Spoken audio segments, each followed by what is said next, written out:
ગુરુ મહારાજને અને દીકરાઓને જીની શાસનના ચરણે તમે સોંપ્યા છે, એનો આનંદ, એનો ઉલ્લાસ, એનો ઉત્સાહ વ્યક્ત કરતા અક્ષતના વધામણા કરી અમારા બધા વતી આપ એમના ઓવારણા લો.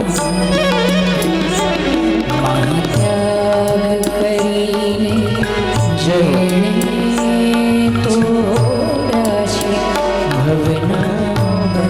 જય હો.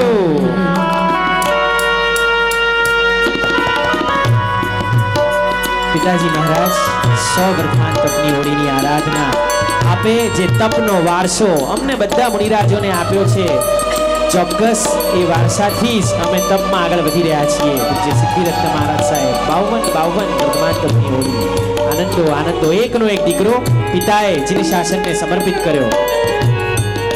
મારા પોતાના અંશ જે ન્યાય રત્ન મહારાજ સાહેબ આજે દીર્ઘ સંયમી બન્યા છે, એનો મને આનંદ છે. મારા પોતાના જ અંશ પૂજ્ય મંત્ર સિદ્ધિ મહારાજ સાહેબ બાળકો માટે જાણે લાડકવાયા છે, એમના વગર બાળકો અધૂરા છે. મને આનંદ છે ગુરુદેવ કે આપને મેં યોગ્ય હાથોમાં, યોગ્ય ચરણોમાં સમર્પિત કર્યા છો. જીન શાસનની સેવા કરતા કરતા વહેલી તકે મુક્તિને વરો એવો અંતરનો અભિલાષ, અંતરનો ભાવ.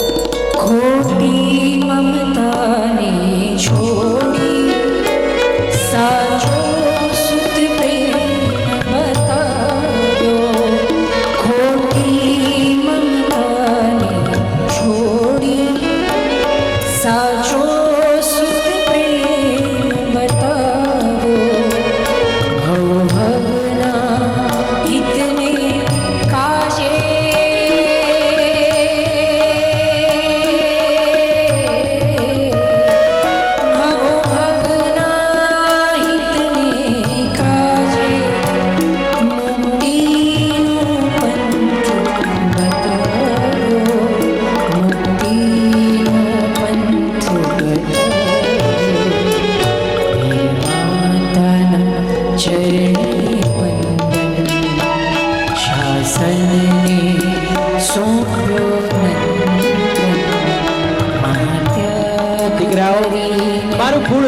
તમે દીકરાઓ મારી કોખ અજવાળી.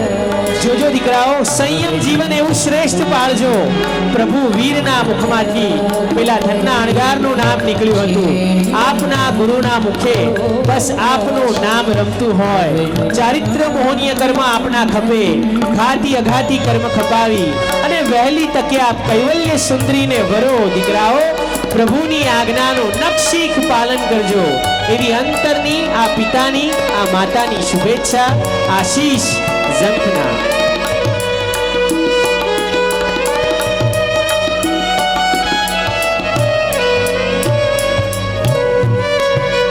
પૂજ્ય સિદ્ધિરત્ન મહારાજ સાહેબના બેન મેઘાબેનને વિનંતી કરીશ, પધારજો.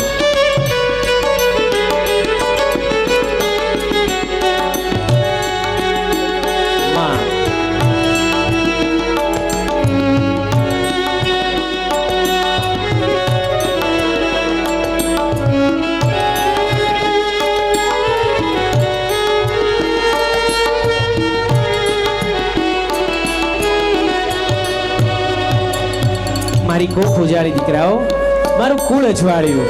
બસ મારી જે અંતરની ઈચ્છા હતી કે મારા દીકરાઓ સંયમના પંથે પ્રયાણ કરે, એ ઈચ્છાને તમે પૂર્ણ કરી દીકરાઓ. આજે મને આનંદ છે. કોઈ પણ ક્ષણે જીવન આયુષ્યનો અંત આવે, આંખો બંધ થાય તો મને આનંદ છે કે મારા દીકરાઓ જે માર્ગે પ્રયાણ કરી રહ્યા છે, ચોક્કસ એમના આત્મ કલ્યાણનો માર્ગ છે, ચોક્કસ એમનો આ મુક્તિનો માર્ગ છે. રાજ રત્નના ચરણોમાં મારા રત્નો છે, એનો મને આનંદ છે, મને ગર્વ છે, મને ગૌરવ છે. વિનંતી કરીશ અમિતાબેનને, બેનને એમનું નામ મને આવડતું નથી, એમના દીકરીઓને વધાવો, દીકરીઓને વધાવો. આ ક્ષણ, આ મોકો ફરી પાછો નહીં મળે. 1 નહીં, 2 નહીં, 3 દીકરીઓને સંયમના પંથે આપે રજા આપી છે. અંતરથી અનુમોદના.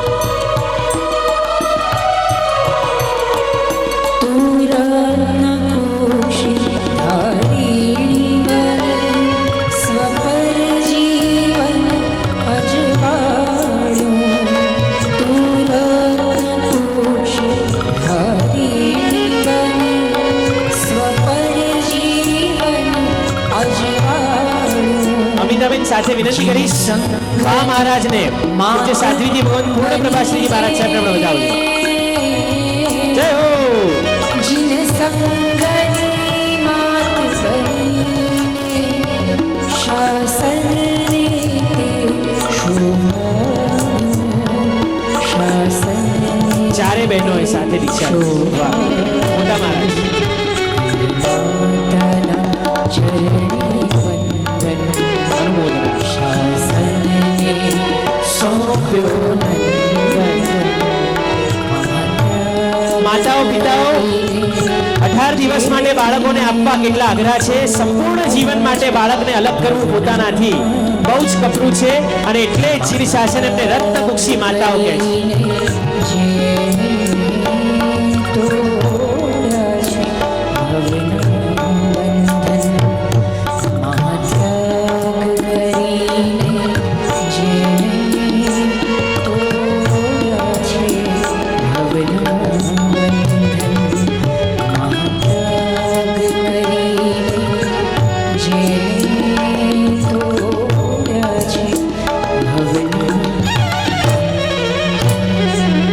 કાવ્યા રોશન શાહ છેલ્લા 4 જણ બાકી છે.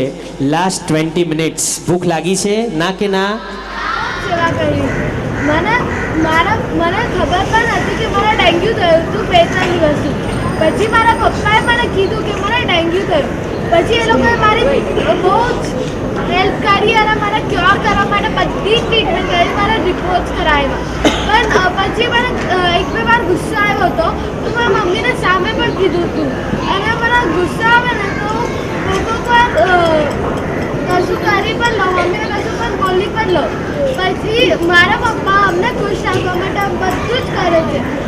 મને કશે અગર ફિલ્મ જવું હોય તો મારી મમ્મી મારા માટે હા પાડે, પણ મારા પપ્પા ના પાડે. તો પણ મારી મમ્મી કશું પણ કરીને મને કશે પણ મોકલી.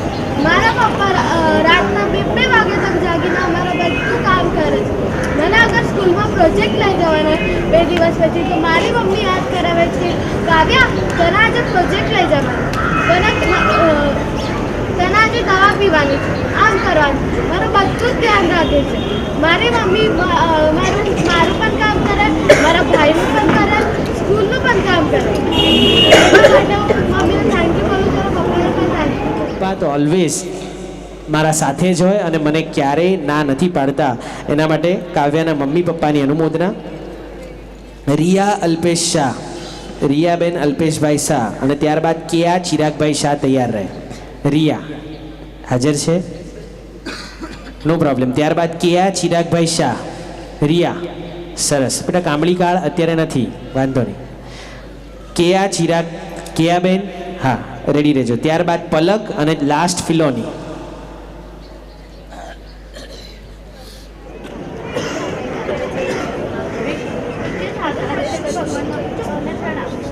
મારું નામ રિયા છે અને મારી બહેનનું નાની બહેનનું નામ શ્રુતિ છે. જોરથી નીકળો. એક વાર શ્રુતિએ મારી મમ્મીને બહુ હેરાન કરી હતી અને સ્કૂલમાં ગઈ અને મમ્મીને ઓલરેડી ટેન્શન હતું. પછી મમ્મી પણ ટેલર આગળ રહી ગઈ તો ત્યારે મેં મમ્મીને બહુ હેરાન કરી કે મમ્મી મને ટીવી જોવા દે, મને ટીવી જોવા દે, મને કેમ રહી જાય છે, હું પછી પણ આ કામ કરી શકું. પછી હું જે ઘરે આવી ત્યારે મમ્મી મને કહેતી હતી જમવા બેસ. ત્યારે મેં કીધું ના, મને ટીવી ક્યારેક તો જોવા દો. મને ટાઈમ જમવા બેસતે તમે ટોક જ કરતા રહેતા, મને ક્યારેક તો ટીવી જોવા દો.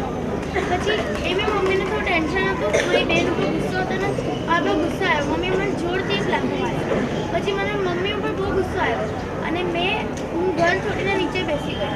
મમ્મીએ મને બહુ ચીલાયું, રિયા રિયા રિયા, પણ હું આવી જ નહીં. પછી હું જ્યારે થોડીક વાર પછી ઉપર આવી ત્યારે મમ્મીએ મને પાછો મારેલો લાગતો.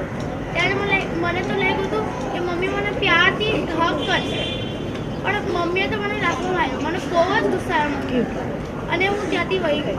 પછી મમ્મી મારી બાજુમાં બેસવા આવે તો હું બીજે ક્યાંય વહી જાઉં, મારી બાજુમાં આવે તો હું બીજે ક્યાંય વહી જાઉં. પછી રાતના એકવાર મારી મેડે સમજાયું કે એવું થોડી કરાય, તું તો કેટલી લકી છે, તને તારા મમ્મી પપ્પા તારી હારે છે. હું તો જો અહીંયા રહું છું ને મારી મમ્મી ભાવના કરે છે, મને તો મળતી જ નથી. અને પછી જ્યારે તું નીચે ગઈ હતી ત્યારે મમ્મી કેટલું રડતી હતી અને મમ્મીએ જે તને લાફો માર્યો ગુસ્સામાં નહીં ટેન્શનમાં લાફો માર્યો કે અગર તું કે ખોવાઈ જાય તો બપોરનો ટાઈમ છે કોઈ તને ઉપાડીને ન લઈ જાય. પછી રાતના મારી મમ્મીએ મને સોરી પણ કીધું. હું તો જવાબ દેવા વગર સૂઈ ગઈ. હું આજે બધાની સામે તમને સોરી કહું સોરી કહેવા માંગુ છું અને મારા પપ્પાને પણ મેં જે પણ આજ તક રોંગ કર્યું એ ઈચ્છા મમ્મી દીક્ષા વિક્રમ મમ્મી આવ્યા છે રિયાના મમ્મી. બેટા બે હાથ જોડીને મિચ્છામી દુક્કડમ કહી દો. ધન્યવાદ પપ્પા. મિચ્છામી દુક્કડમ. બોયઝ એન્ડ ગર્લ્સ આ ચાન્સ બહુ ઓછી વાર મળતો હોય છે દીકરાઓ, અને જ્યારે મળતો હોય છે ને ત્યારે આપણી જીભ ઉપડતી નથી. કેટલા બહેનો અહીંયા બેઠા છે કે જેમનાથી કંઈક પણ ખોટું થઈ જાય તો પોતાની દેરાણીને, પોતાની સાસુને, પોતાની જેઠાણીને કે પોતાના હસબન્ડને સોરી કહે છે. હાથ ઊંચો કરશો પ્લીઝ. સરસ. આમ હૃદયથી આમ એકદમ ફ્રેન્કલી એમ કે ભાઈ અમારાથી ભૂલ થઈ ગઈ. ભાઈઓ એવા કેટલા છે પોતાના શ્રાવિકાને, પોતાના ભાઈને, પોતાના પપ્પાને સોરી કહે છે. હાથ ઊંચો કરશો પ્લીઝ. ઓછા હશે, એમાં હું પણ નથી કદાચ, કારણ કે ભાઈઓ થોડા ઇગોઇસ્ટિક હોય છે અને બહેનો પણ. બેટા બેસી જા દીકરા. સોરી વર્ડ એવો છે, મિચ્છામી દુક્કડમ શબ્દ એવો છે ને કે બહુ સહજ જીભ પર આવતો નથી. પાઠ પરથી આપણે ઘણી વાર સાંભળ્યો છે પણ આપણે એને મમડાવી શકતા નથી. આ બાળકો અત્યારે આપણને ઘણું કહી જાય છે. દરેક બાળકોને નમ્ર વિનંતી કે મમ્મી પપ્પાને સોરી કહો છો બધા? સરસ. ઓલવેઝ લાઈફમાં ક્યારે પણ કંઈ પણ થાય આપણાથી ભૂલ, તરત મોમ અને ડેડને સોરી કહેવાનું. કેયા ચિરાગભાઈ શાહ કેયા, અને ત્યારબાદ પલક હાજર રહે. Thank you God. હું આખા ઘરમાં સૌથી નાની છું અને બધાની લાડ પણ ક્યારેક તું લાડમાં ભૂલી જાઉં કે વડીલોના સામે બોલું. પણ ભગવાનનો મારા પર બહુ ઉપકાર છે કે મને એક મોટો ભાઈ છે જે મને સમજણ આપે જ્યારે મારા સામે બોલું. આપણે લોકો તો કહેવા ને કે જ્યારે આપણને મમ્મી પર ગુસ્સો આવે આપણે કંઈ બી એને બોલી દેવાનું પછી એને સોરી કરીએ તો બી આપણે બધું નોર્મલી બિહેવિયર. પણ જ્યારે મમ્મીને આપણા પર ગુસ્સો આવે અને પછી આપણને સોરી બોલે તો બી આપણે એ વાતને પકડીને જ રાખી અને એની વાત જ ન કરવી. 18માં આવીને મને એની વાત નહીં કહું હું તો તમને કહું તું આવી છે તું આવી છે તું આવી છે. એ મને ઓલવેઝ મને આવું લાગતું કે મને મારા ફ્રેન્ડ સાથે એવરી ટાઈમ કમ્પેર કરે. પણ ત્યારે તો મને ખબર પડી કે મને કમ્પેર નથી કરતી. મેં જોયું હતું કે મારા બધા ફ્રેન્ડ્સથી બેસ્ટ મમ્મા મેં તને ઓલવેઝ મારા ફ્રેન્ડ મેં તને ઓલવેઝ રોંગ સમજ્યું છે એટલે સોરી અને થેન્ક યુ. મને ઓલવેઝ સપોર્ટ. ગુરુજીનાલય છે, મનપેશ્વર કિયા રહે છે. કિયા બેટા રોજ પૂજા કરો છો? સરસ. ખૂબ અનુમોદના. ઘરે ગુરુજીનાલય છે. મમ્મીની પણ અનુમોદના, પપ્પાની પણ અનુમોદના. ખૂબ ખૂબ આનંદ. પલક પ્રવીણભાઈ શાહ બેટા જોરથી. મને ટાઇફોઇડ થઈ ગયેલું હતું અને મારી મમ્મીની તબિયત પણ બહુ જ ખરાબ હતી. તો પણ મમ્મી મારા રોજ રાત્રે પગ દબાવતી હતી અને છેલ્લે મને હોસ્પિટલમાં દાખલ કરવું પડ્યું હતું. અને મને બહુ જ અશક્તિ જેવું લાગતું હતું. મારી મમ્મીની તબિયત બહુ જ બગડી ગઈ તો પણ મારી મમ્મી મારું ટેમ્પરેચર માપે પછી મને દવા આપવા ઊભી થાય. તે માટે હું એમને થેન્ક યુ કહેવા માગું છું. એમને મારા પર ખૂબ જ ઉપકાર કરીને મને 2 દિવસમાં સારું કરી દીધું હતું. તે માટે હું મારી મમ્મીને થેન્ક યુ કહેવા. ધન્યવાદ. મોમ અને ડેડને થેન્ક યુ કહેવાનો અવસર બહુ ઓછો મળે છે. થેન્ક્સ ટુ ગુરુદેવ કે આપણને આવો સરસ अपॉर्चुनिटी गुरुदेव आपकी. क्रिश सालेचा. क्रिशा बोलेंगे? पधारिए. आज मैं आप सबके सामने कुछ कॉन्फेस करूँगा कि मेरी मम्मी मुझसे बहुत प्यार करती है पर बहुत बार मैंने उनका दिल दुखा है. जब मैं स्कूल से आता हूँ तब मम्मी बोलती है बैग रूम में रखता और टिफिन निकाल दे. मैं नहीं निकालता और बैग सोफे पे रखता हूँ और टिफिन नहीं निकालता हूँ. फिर मम्मी को निकाल कर रखना पड़ता है और टिफिन वाटर भी निकालना पड़ता है. और मैं जूते भी रैक के अंदर ही रखता और मम्मी को रखनी पड़ती है. हर सुबह मुझे मेरी सारी चीज़ें जगह पे मिलती है. इसके लिए थैंक यू. और कभी कभी जब खाते वक्त मम्मी पढ़ाई के बारे में सवाल पूछती है तो मैं जवाब नहीं देता और रूडली बात करता हूँ. इसके लिए मिच्छामी दुक्कड़म. મમ્મી આયા ક્રિશ, કાવ્ય અને કૃકુશ ત્રણે બાળકો છે અને ત્રણેય બાળકો અત્યારે અહીંયા અઢારિયામાં છે અને તેઓ આપણા લાભાર્થી પરિવાર પણ છે. વિનંતી કરીશ मॉम और डैड अगर आए हैं, पापा आए हैं? हाँ, स्वस्थान पे हरीश जी. मम्मी मम्मी आए हैं क्रिश? मम्मी हाजिर है? हाँ. क्रिश, मम्मी उपवास के दिन क्या करते हैं? मम्मी क्या करते हैं आपको पता है? आपके उपवास के दिन मम्मी क्या करते हैं? મમ્મી તમારે શું હોય છે ઉપવાસના દિવસે? આંબીલ. અને નીવીના દિવસે શું હોય છે? उपवास के दिन मम्मी आंबिल करते हैं कि मेरा बेटा अगर खाना नहीं खाता है तो मैं कैसे खाना खा सकती हूँ.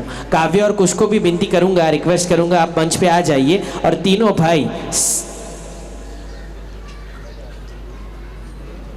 भाई मंच पे आ जाए और मॉम और डैड को एक साथ में थैंक यू और मिच्छामी दुक्कडम साथ में बोलेंगे. फटाफट मंच पे. काव्य અને કુશ ટ્વિન્સ છે અને એમનો મોટો ભાઈ ક્રિશ છે. चलो पहले थैंक यू बोलेंगे. 1 2 3. मम्मी तक आवाज पहुंची. 1 2 3. पापा जी को बोलेंगे.